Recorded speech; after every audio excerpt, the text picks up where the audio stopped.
Ekibiina eki kyesire Citizens Action for Vulnerable Environment ninga Shukev kandi omu kukitongozaho babyaire emiti Kyamuhunga hamwe n'okuyonja etawuni zoona amashomero n'amarwariro.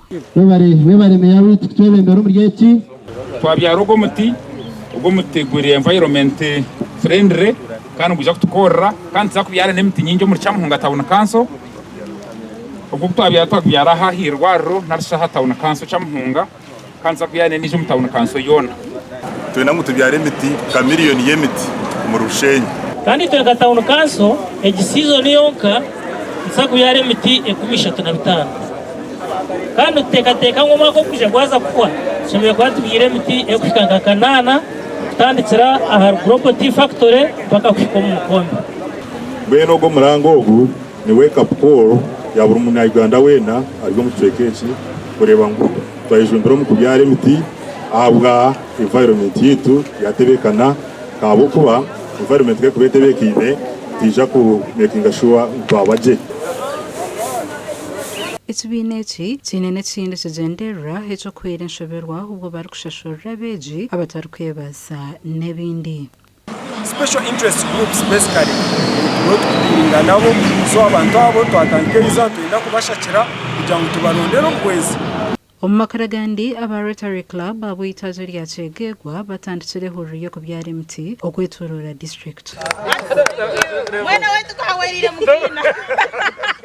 For sure nikibakozere kiri kintu akimwe kirungi muno ekitubere ntwegomba in some districts like Fort Portal City.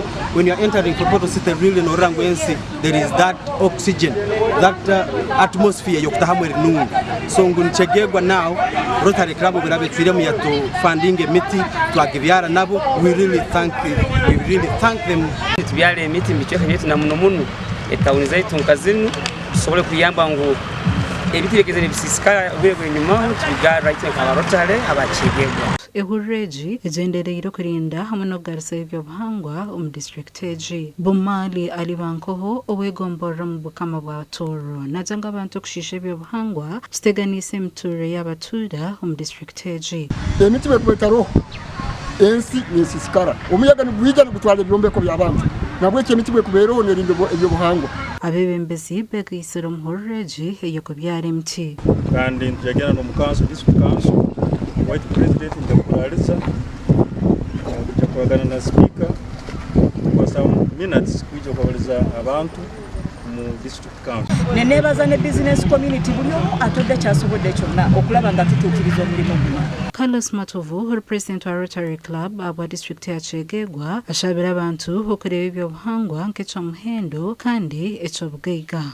Kandi tukikora abo kwegesa abantu naitu tukwegesa ngo kulinda okutonde bwese kikuru muno habukuba obumezi bw'omuntu n'obwebisoro n'ebindi nibugira abuhangwa bwingi. So eno ye project yabwe yokusatunga ekolebwa twalina child and maternal health ku ddwaliro July nga tutandika omwaka guno ne babaako ebintu bye batonera abakyala ku ddwaliro abaali bakazaala ne twalina ne project endala gye basobola okuyamba abaali bagenda okulamaga izitukulamaga bagezaako okubawa amazzi n'ebintu ebirala byonna.